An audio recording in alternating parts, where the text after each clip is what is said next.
Hello, everyone, and welcome to today's Burkle Book Talk. Our guest today is Baroness Cathy Ashton, the former Foreign Policy Chief of the EU, excuse me. But before we get started, I have a few brief announcements. The first is that audio and video recordings are being made of today's talk. You can access these later on YouTube or as podcasts through the Burkle Center webpage. The audience and our guest today cannot be heard or seen, though.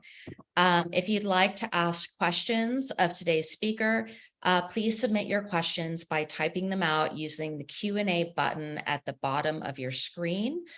Please be sure to be clear and brief when typing out your questions, because I need to be able to read them and summarize them concisely. So I'd like to go ahead and just give some brief information about Cathy Ashton to our audience.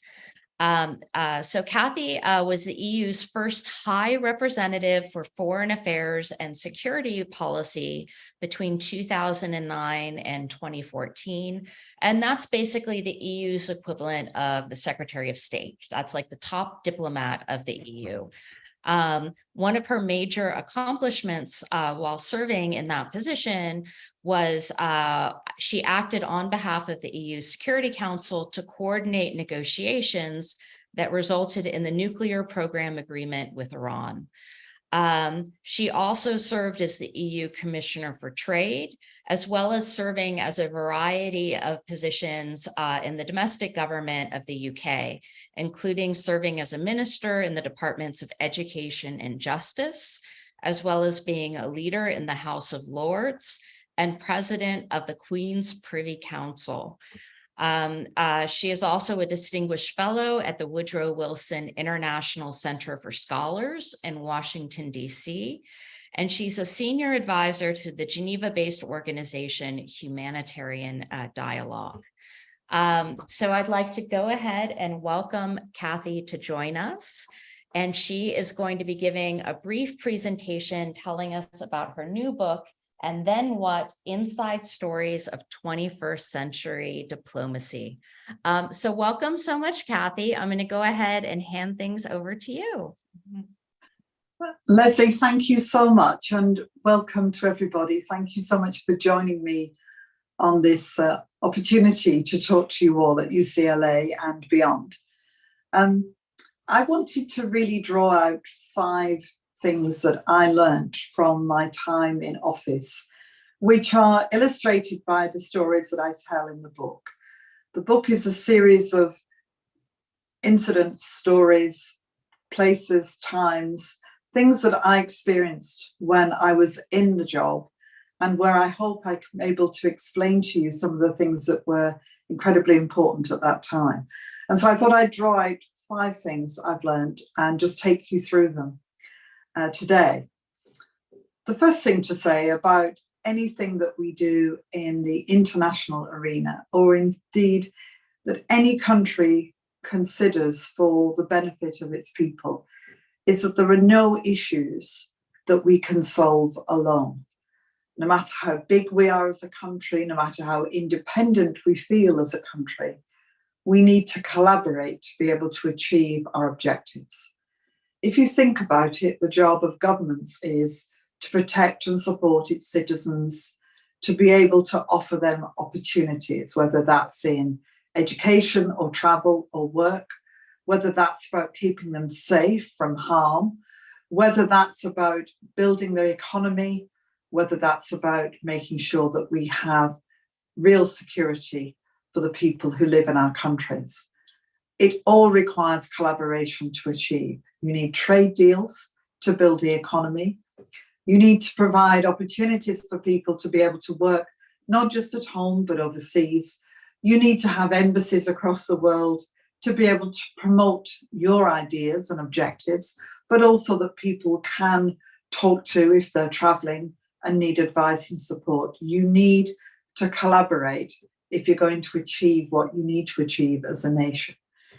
And so the first thing that I thought about when this became a very obvious part of the work that I was doing was to think about the ways in which we collaborate. There are very obvious examples: the United Nations, the European Union, the collaboration between big organizations that have often got deep roots. They're based on common ideas. They're based on signing up to the principles. They're based on funding. They're based on a long-term set of objectives which people come together to try and achieve. The World Trade Organization, all of those big collaborative bodies where there's an assumption that people will stick to the rules and where there is a desire to have a commonality of principle and idea. Then you also have the organizations that come together for one specific purpose. It might be because there is a crisis and countries club together to be able to try and address that crisis, to be able to try and deal with the problem. They may have very little in common on any other issue. They may not agree on much. They may be democracies and countries that are not democracies. They may come from very different parts of the world, but they come together to try and solve a particular crisis or problem. So there are two basic models of collaboration: the informal and the formal.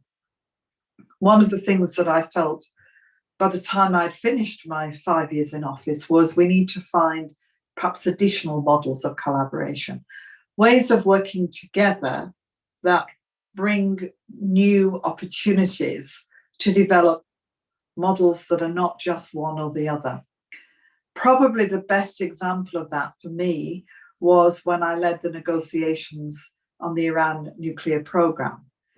This was a group of countries, the P5+1, the permanent 5 members of the Security Council: Russia, China, the United States, France, and Britain, together with Germany, the +1, because it had begun as a European initiative. The P5+1 had its roots and its authority from the UN Security Council, so it was based on that big formal model. But it worked as an informal model in that it was a group of countries that were dealing with one issue alone. And even during that time when we were negotiating on the Iran nuclear deal, we had the challenge, of course, of Ukraine and Russia's invasion of taking of Crimea. All of that happened at the same time. So simultaneously, we had Russia collaborating with us in Vienna on the Iran talks, while when we were in Kyiv, we were talking about them in the negative because they had come in and taken Crimea, were in the Donbass, were creating problems for Ukraine that, of course, we know later turned into the invasion and war that we currently have. So different models, but the big message and the big lesson is there's nothing that we can really achieve on our own. Collaboration is a fundamental part of international relations, a fundamental part of nations being able to offer to their people the opportunities that countries should wish to. Number two, the second thing that I wanted to talk about really goes back to my time at the beginning of being High Representative or the EU's Foreign Minister, which was the biggest issue of the day: Somali pirates. Now, this may mean nothing to many of you, but in 2009-10, the biggest issue that was facing the world was piracy off the coast of Somalia. This was really important because so much of our trade, so much of our humanitarian aid to the poorest people in the world went through the basin of water around Somalia, this huge, huge area of sea. And we were being challenged by pirates, many of them young boys aged 14 and 15, who'd been offered the opportunity of $10,000 if they could capture the ship, hold hostages, take the cargo. The alternative before them was perhaps, if they were lucky, maybe $1 a day doing some work on the land. They weren't well educated because Somalia had been in civil war for 20 years. It was a country in chaos. It was a country that had very little by way of government, a country dominated in many places by Al-Shabaab, which was a terrorist organization affiliated to others across the region. And it was a country that had been failing for, by this point, 2 decades. So while we could address the challenge of piracy at sea by building corridors so that ships could pass securely through the corridors because they were protected by military boats from a variety of countries in Europe, supported by NATO and, of course, the United States, using radio communications to find pirates, spot where they were, finding ways to deter them by helping the ships to become better equipped, and so on. While we could do all that, if we couldn't solve the problem that created the circumstances where these young boys were prepared to do this, then all we were doing was putting off a problem that would somehow bubble up in some other way. And that meant thinking about all of the issues of those young men's lives, and of course, many of the people already on the land who were finding life difficult. So it meant thinking about schools. It meant thinking about campaigns to stop them taking up their guns, a campaign that the fledgling government called Give Up Your Guns and Go to School. It meant providing proper schools and healthcare. It meant providing the opportunities for people to develop the land. It's a very lush country, very capable of having huge amounts of agriculture, fantastically beautiful beaches and the seafront, lots of potential, but it was stuck in this ever non-ending civil war. So it meant also providing security to the population, to communities. It meant getting rid of the threats that communities were under.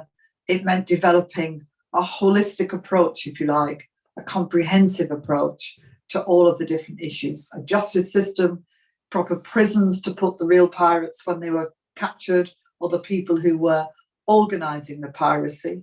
It meant rehabilitation. It meant jobs and opportunity. It meant all the things that you can think of that need to happen. So for me, the big second lesson was you have to think about problems comprehensively. And the third lesson comes from particularly a period that we call the Arab Spring. You might remember that across parts of the Arab world, beginning in Tunisia and then coming through to Egypt, to Libya, to many countries in the Arab world in smaller or bigger ways, there was a period when it seemed as if there was going to be dramatic change in governments across these countries. It began because a young man could not bear any longer the fact that he was being harassed by the local police to get a license, in other words, to pay a bribe so that he could sell his fruit and vegetables in order to look after his family.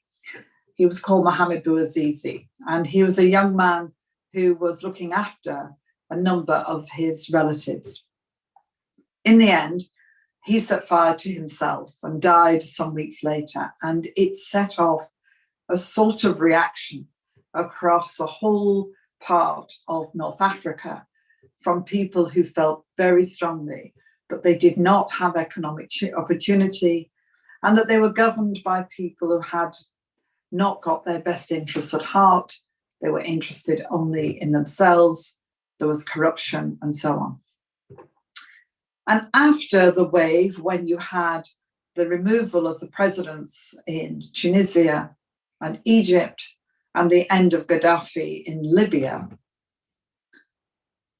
the challenge was, how do you then build the kind of society that would enable people to have the best opportunities? In a way, how do you build democracy? And I remember spending a lot of time with government ministers or interim governments, of whom there were many at that point in different countries, and asking the question, how are you going to build this democracy? And most people answer by saying, well, the first thing we do is have an election.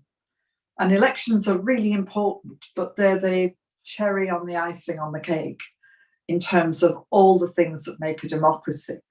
And elections by themselves don't help you necessarily to end up with the strength of a democracy that you want. The challenge when you've had a country in chaos is that there are lots of people who will be happy to have one election, but not very happy to see one after that. They want to stay in power. The reason that we know that we can have in our democracies real opportunities for people to elect governments and then choose a different government, and to be able to relish and enjoy that democracy, is that we have a deep underpinning of institutions that help us to keep our democracy strong. I call it deep democracy. It's about a civil society that can operate in a country. It's about the right to protest, to say what you think within reason. It's about a free press. It's about the capacity for political parties to explain what they stand for. It's about your knowledge that when you do vote, your vote will be counted, that you'll have the opportunity to cast your vote, that you will make sure that if there's a challenge, it will go through the courts and be properly dealt with by people who know what they're doing. It's a confidence you feel that when you walk out of the polling booth, the police officers standing around are there to protect you. They're not there to make sure that you voted the right way. There are lots and lots of elements of deep democracy. Democracy of itself is not a straight line. It doesn't move quickly necessarily. It doesn't move always in the way you want it to. It's what I call wiggles about. We don't always get the people that we'd rather have elected. We sometimes get people that we'd rather not have. But we know, because we have deep democracies, that the opportunity to change that comes around again. I always say to people that although in my country we pride ourselves in having had democracy for a long time, we often talk in Britain of 1215, which was the year of Magna Carta. It took 700 years from Magna Carta before people like me, women, were given the vote. So democracy is not always quick. It's not always even, but it's really important that we protect it, we look after it, and we make sure it's as deep as possible.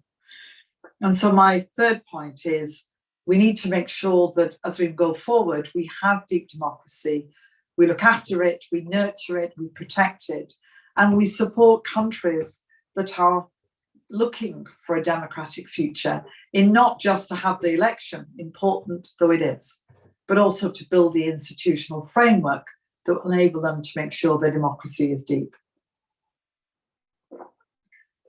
My fourth point is how to negotiate, because I was involved in the Iran negotiations, and I also led the dialogue between Serbia and Kosovo.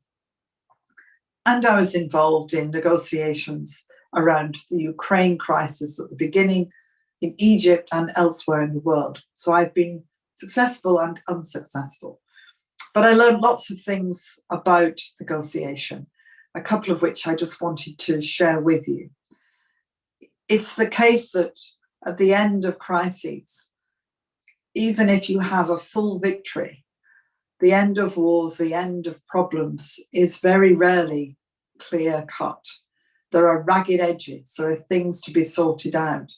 It's rare that everything works out exactly as you want it to. So even if you end up saying, I have succeeded in every possible way, there are things you have to negotiate. There are people who have to go home. There are prisoners to be exchanged. There are reparations to be made. There are ways in which you want to ensure this could not happen again. There are all sorts of things. And so making sure that we are ready for negotiations or ready for those moments when we have to sit down around a table are really important. But I was especially struck in looking at negotiations of the importance of making sure that we know what it is we're trying to do. That so often in international negotiations, there are many problems, many issues when you're talking to someone with whom you're negotiating. After all, we don't generally negotiate with our friends. We're negotiating because we have a problem with the people or the teams of people opposite. And so I would say the most important thing is to decide what it is you're trying to do and stick to it. Don't add things. Don't try and make sure you cover all the ground in one negotiation. Try and work hard to succeed in the things that you can succeed.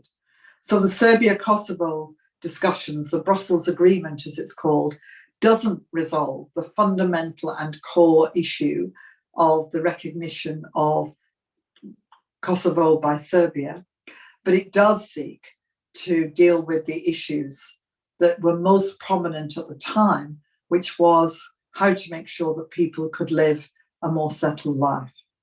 So really fundamental part of it. And then finally, and I'll stop, you have to think about the long term. Too often in foreign policy, issues arise out of nowhere or seem to be out of nowhere, but they've likely bubbled up and become a problem over years, if not decades. So why do we think we can solve them in weeks, months, even a few years? We have to get better at choosing to think longer term about all of the issues and problems that we have to face. In the book, I tell a small story about going to China, to Xi'an, to see the terracotta soldiers. They are magnificent. And the chief archaeologist said to me, we think these are the outer edge of what treasures there might be and what might be found, because over there, she said, pointing to a small hill really in the distance, is possibly where the first emperor of China was buried. And all of this, ending with the terracotta soldiers, is what was built to protect him, to adorn him, to put treasures with him in the burial chamber. And I said, so when will you start excavating the main chamber?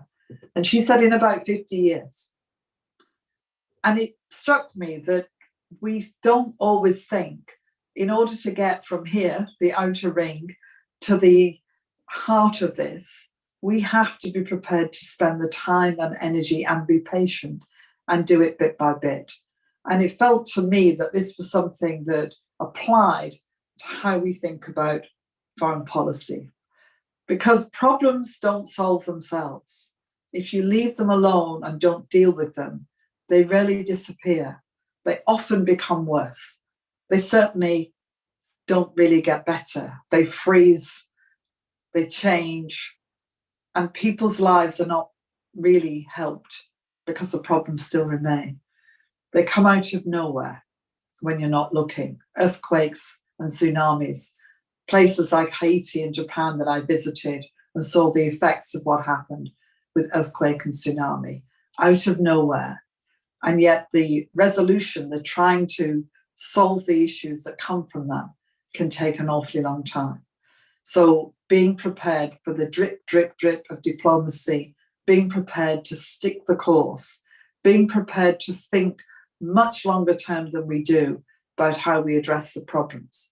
And if in any issue this was true more than any other, it's got to be about climate change and the impact on our planet. So be ready, because engaging in foreign policy and diplomacy should be a lifetime's work. Thank you very much. Well, thank you so much, Kathy. I mean, you've definitely put a lot of depth of thought into the points that you raised. There's a lot of thought that went into that. And I'd like to say for our guests today that Kathy is especially eager. She told me before her thoughts that she's especially eager to sort of take questions and give feedback to students. So if you are a student in the audience, please be sure to use the Q&A button at the bottom of your screen to go ahead and type out your questions. But to give everyone a chance to do that, I have a few questions of my own that I'm hoping that Kathy will indulge me in terms of some of the more details of sort of ongoing world events. You know, Kathy, in reading your book, one thing that I was really struck by was that the time period when you were in office, which was 2009 to 2014, was a time period in which, when you were working in the EU, you were able to sort of have a relatively good working relationship with the Russian government, in the sense that, you were able to sort of reach a period of cooperation in terms of the Iran nuclear agreement. Maybe my memory is a little bit off, but that was such a breakthrough in terms of, coming, the sides sort of East and West coming together and able to reach a consensus on that.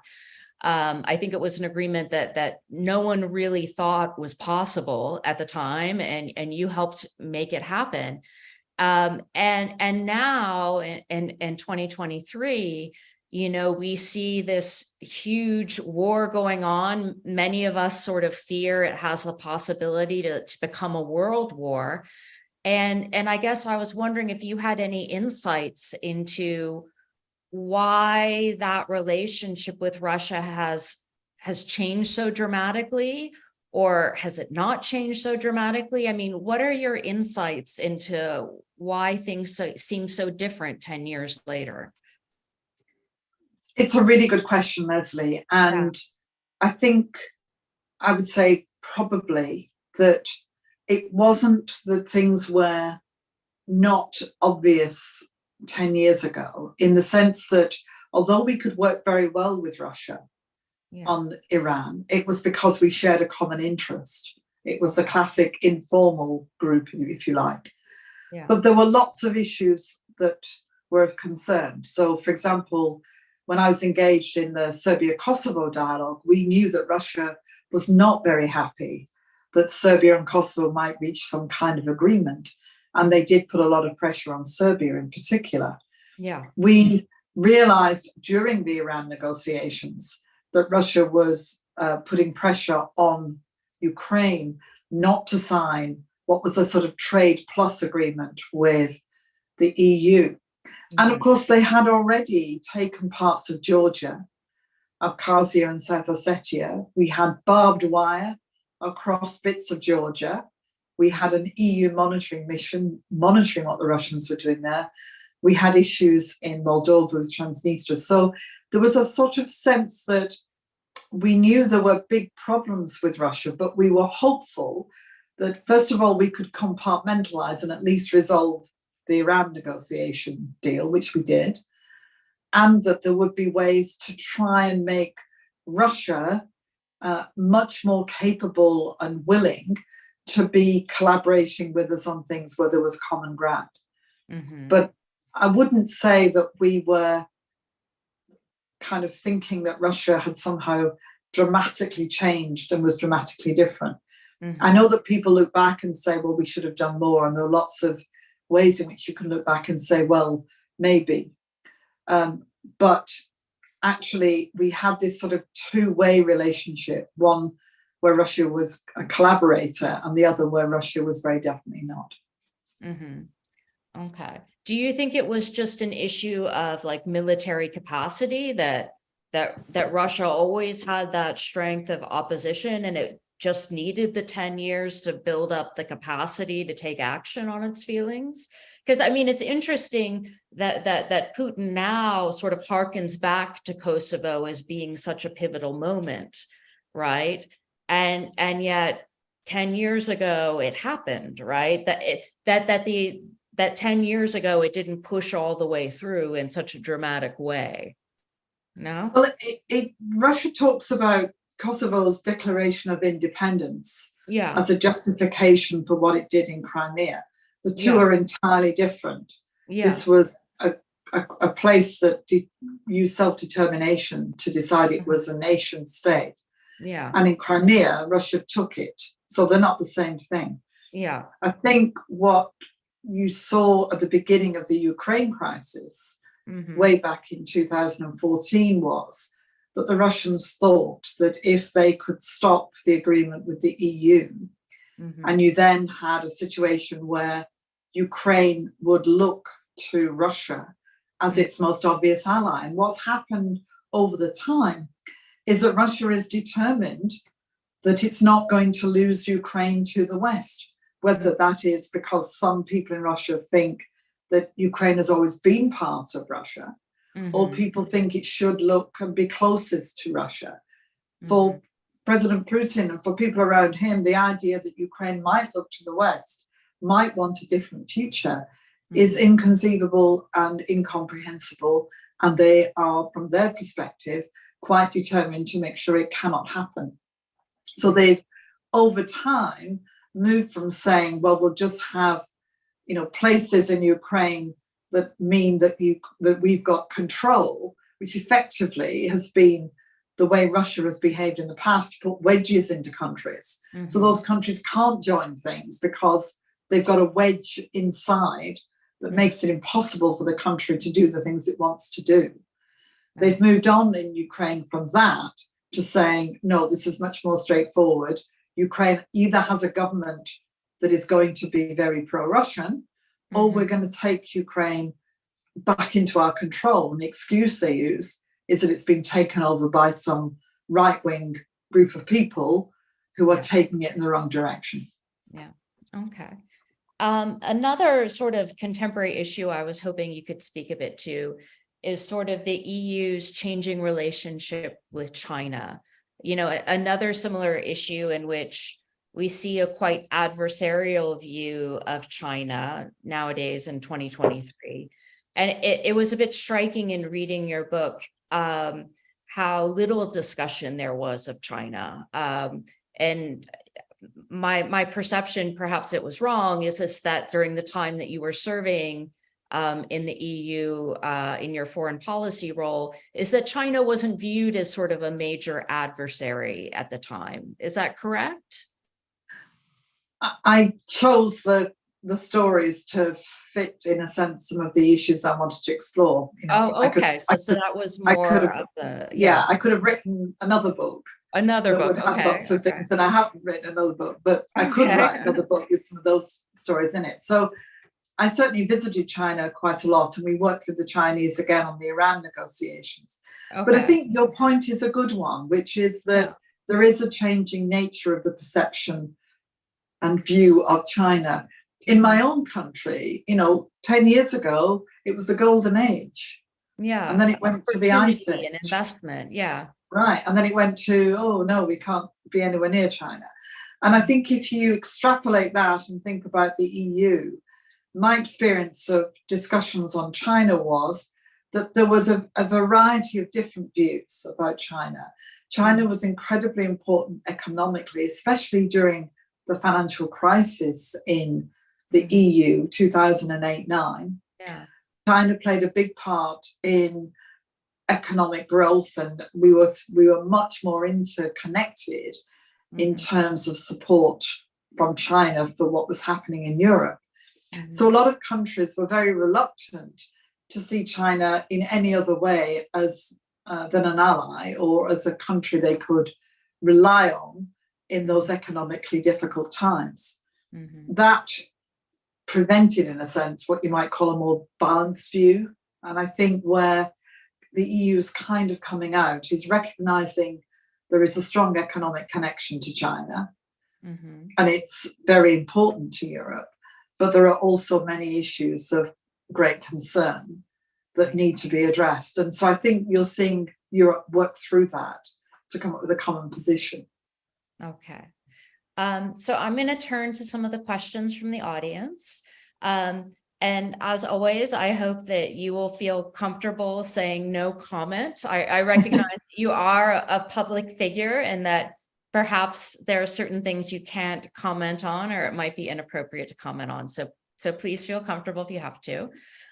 This is from one of our graduate students in political science. As always, I will not pass on anything inappropriate, but feel comfortable to say no comment. So looking back now, what would you have done differently when Russia took Crimea, if anything?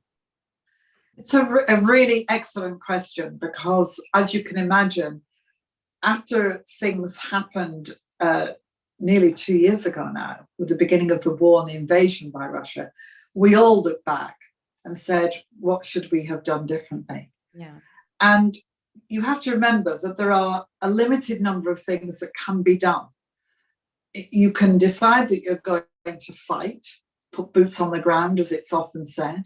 You can decide that you're going to support the country that is being invaded in different ways. You're going to provide them with weaponry and so on. You can decide to try and use economic sanctions, which is quite a heavy weight way of trying to get things to at least stop and roll back, even if not get completely resolved in that way. And at that time, what Ukraine was trying to do was to move on from having had a president who'd left and gone to live in Russia, elections coming for a new president. And it was not for a second thinking about taking on Russia in a military action. So what we tried to do was support Ukraine in the way that seemed most appropriate at that time, which was heavy economic sanctions. What I would have done differently is I'd have made those sanctions stronger. In fact, I wanted to, because I felt it was important to send the strongest possible message. What I don't know is whether that would have had any effect. I feel more afterwards that we sort of didn't then pay attention in the way we should have done to the fact that Ukraine still needed a lot of help and that Russia was still there. And in those intervening years before the war began, there's probably quite a lot we might have done to have put more pressure on. Okay. So this is a question from one of our undergraduates. Alluding to your comments, you spoke about deep democracy and as the institutional forces that create the foundation of a democratic state. How do you view the state of America's deep democracy? Namely, is declining faith in electoral systems a threat? So I guess that takes as an assumption that America has declining faith in electoral systems. I don't know if America does. There'll be plenty of people doing opinion polls and trying to work out what Americans think of America. Yeah, I'm not sure if that assumption is true, but I guess that the undergraduate who wrote that feels that way. So yeah, exactly. So yeah. So I'm I not think sure if that's true generally. Yeah. No, I have no idea if it's true. But yeah. The thing is that the point about deep democracy is that it allows for things to wobble and feel a little bit less clear than they might have been. It allows for the kind of legal challenges you've actually seen over the years, but the legal system works. It allows for institutions to have to deal with things that are unusual in what happens. So you've had over the years challenges, in a sense, that have come from incidents that have occurred or from the political system moving quite sharply from one direction to another. Because in reality, in a lot of governments in democracies, the changes between one side and the other, from Democrat to Republican, from Labour to Conservative here, and so on, are not dramatic. There are very definite differences, but they're not dramatic. And then every now and then they are quite dramatic. And so my point is that the underpinning institutions still work, and they still work to allow you to go forward. But you have to protect democracy anywhere. It's not about one country being more vulnerable than another. It's about making sure that you always look after it. And that means you always make sure that those underpinning institutions are in good shape. And that's the responsibility of everyone who's in a democracy or who believes in the democratic framework. Because, again, people's faith in things in places can wobble. You can feel unsure because it feels very different. And that's because the swings are bigger than they normally are. And that has an impact on how people feel. Yeah, I mean, I definitely say, as a college professor, during the Trump era, that is what I constantly ended up saying in the classroom, right? Is like, it may feel crazy on TV, but, institutions work, right? Institutions work. That's right. And actually, right? And oftentimes I'll say the undergraduates didn't like hearing that, right? Because oftentimes there was a lot of emotions, people were getting upset about the news. and I'll say my family didn't like it either because they were outraged, right? But I would say by and large, I totally agree with you, right? Is institutions correct? Institutions balance, courts That's right. investigate, right? And, Yeah. and from the other side of the pond, a Yeah. lot of the foreign policy of America stayed the same. I mean, there were things there was a lot of noise, and there Yeah. were There's a things that lot were of being noise, talked about. bravado. Yeah. Yeah, but there was actually, in quite a lot of areas, things did continue, if you like, as normal. And that's because the institutions, State Department and so on, continue the work until told not to, as it were. So I have a really great follow-on question from one of our staff who writes, there are so many simultaneous crises in the world today. Public attention and funding move from crisis to crisis. But what happens with diplomacy? Does it continue even if the world stops or reduces its attention? So like, what's the difference between the news and public attention and sort of the day-to-day work of diplomats, people in your position? So for diplomats, a lot of diplomacy is about presenting your own country or your own organization and representing their values and views and so on. It's a lot of the day-to-day. But when you have a crisis and you see this in 24-hour running media, and now in a situation where everybody's a journalist, you have a phone, you have a camera, you're a journalist in that sense. You are able to show the world what's happening or your interpretation of what's happening. So there's a lot of information and there's a lot of demand for things to kind of move on quickly, a lot of demand for people to talk and say things as quickly as possible. And the challenge for diplomacy is that it's often quiet and longer term. So a lot of things are going on in the background. A lot of things are happening that you're just not aware of and you shouldn't be aware of, because that's what diplomacy is. It's quiet work done, drip, drip, drip, continuing, trying to get things to move and so on, and not being on the front page of the media or on the television broadcasts or using your phone or on Instagram or Twitter or X, it's called, whatever. It's all of that stuff. So there's often a bit of a challenge for diplomacy because people say, well, you're not doing anything. Well, yes, they are. They're doing a huge amount, but they can't talk about it. They can't. The whole point is to get to the point where you've actually made some progress. And I found that one of the great challenges 10 years ago, and I think it's a lot worse now. So I think for diplomats and diplomacy, you've always got to be aware that there will always be much, much more going on than you can see. And that's good, because whenever there's a crisis, you need a huge amount of effort in the background from people who are trying to make sense of it and then trying to find at least the first beginnings of the resolution to it. Okay. Perfect follow-on question. Okay. What are the characteristics and skills of an effective diplomat? So what would you tell students who might be interested in this career path? What are sort of the personality attributes that might make them good at being a diplomat, or that maybe might tell them maybe you're not so good at that career path? Obviously tweeting a lot is probably an indication that maybe this isn't for you. No. I think I would say there are two great attributes for really good diplomats, and I'm not including myself in that. Okay. The first is the ability to listen. And that's really important, because when you're in a situation, if you're representing your country, talking to somebody from another country, whether you're in the middle of trying to resolve a problem or a crisis, you're trying to find ways to build and develop a relationship, and you're trying to find the way to get into the problem and find a solution. And I would say to people, when I talk about negotiation, I always say, listen for what's said in the silence between the words. And it's to do with the body language and to do with the way in which people talk and the way in which they use the words.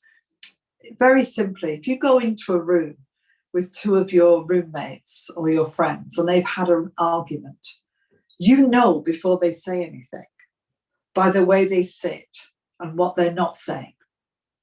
And it's the same stuff. It's about picking up, it's kind of feeling it, it's about listening and really understanding what somebody's trying to say to you. And it may be they're not saying anything, but you have to keep listening and keep working. And the second is judgment, because the point about crises is that if we knew everything about them, they wouldn't be a crisis. We'd know. You're dealing with stuff where you don't know, and you often are confronted by something that you have no experience of. You may not know the people involved. You may not know the country involved, really. You may never have heard of the place where something's happened. Mm-hmm. So your judgment is really important. Who's going to give you the information? How are you going to interpret it? What are you going to do? All of that is using judgment. So listening and judgment are the two greatest attributes. Okay. A really interesting question from one of the undergrads asks that notes that we've been talking a lot about negotiations and sort of reaching agreements. But sort of what happens after agreements are reached? Do diplomats play a role in preserving agreements or helping agreements or negotiations to evolve over time? Like, what if states change their mind or new information is learned? How do diplomats, are they involved in those processes? That is such an important question and such an up to the minute question, because I'm currently talking with people around the Serbia-Kosovo dialogue, which 10 years ago, I did the Brussels Agreement, and 10 years on, we're still trying to get them to really implement parts of it. Well, like I've definitely seen in the news, like there are definitely flare-ups, right, about municipal offices. Yeah, exactly. And I was in Kosovo about 3 weeks ago, and I'll be meeting with some Kosovars in Greece in the near future. And the point that I really feel very strongly about is that we sometimes don't nurture the agreements we've got. We kind of get the agreement and go, phew, we've done it. And everybody goes home and moves on to the next crisis or the next problem, because there is always a next problem. Yeah. And we don't necessarily spend the time to nurture it, to kind of look after it, and to make sure that it moves forward. And exactly the point that the undergraduate's making. And it is so important. And if I had one thing that I would go back and say 10 years ago to all those who followed me is please nurture all of these things. Don't forget about them, move them forward. And some of them they did. It's not a criticism of anyone. But we didn't have our minds focused on them because we'd done them. And you can't assume that just because you've done them, just because you've started the implementation, that these crises will not emerge again. After all, they take decades to happen. In Kosovo and Serbia, they talk about the Battle of Kosovo. It took place in 1389, but they talk about it a great deal. How many hundreds of years? So why do we think we can solve a problem or begin to solve a problem in months? We need decades to be able to be sure we've resolved it. Okay.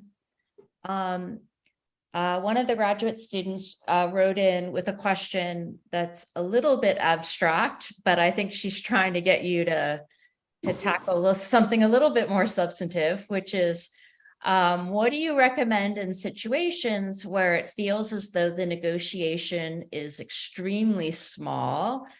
For example, Russia, Ukraine, or Israel, Palestine. I don't know. You can be as abstract or specific as you want to be there. But I think it's sort of getting at the notion of where you have very, very little wiggle room. Maybe are there ways that you can make that wiggle room seem bigger? Or, are there ways that you can try to build trust? Things like that. Yeah. I mean, a lot of negotiation is about small things. Yeah. In order to get you into the place where you can talk about bigger things. Okay. One of the most important parts of negotiation is really making sure you've got the process in place. So in the Iran talks, I spent 2 years talking to the Ahmadinejad government. Now, President Ahmadinejad was somebody who, in the context of Iran, was regarded as really hardline. So in the context of the world, was extremely hardline. And we were not confident in the least of making any progress.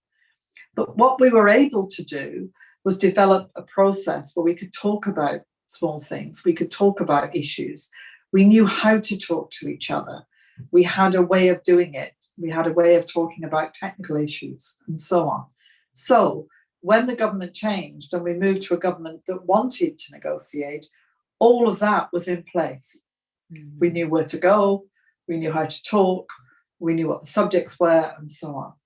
So you often, in times that are really difficult, need to think about the process you're going to use. So for Ukraine and Russia, they're not negotiating now, but one day, even if Ukraine wins everything, it will have to negotiate how to send back prisoners of war, how to get back people who've disappeared into Russia, who's going to pay for the rebuilding of the country, how are they going to do security at the border, what's going to happen to people who've moved into Ukraine from Russia, how are you going to deal with the people who've committed crimes, and so on. So in any situation, you have to start thinking about what you're going to do and the process that you're going to use. And in the Middle East, there has been a Middle East peace process of sorts, lurking in the background, trying to find ways to deal with at least some of the crises and problems. And eventually, whatever happens, there will need to be people sitting around a table, whoever they are, not Hamas, of course, but people sitting around a table working out what has to happen. And that might be the UN and the international community. It will be someone. People will need to sort this out. And so that will be part of the eventuality of the end of that crisis. And you need to think about that as the crisis evolves, because when crises end, Russia-Ukraine war, could end suddenly. You don't know, and you need to be ready. Okay.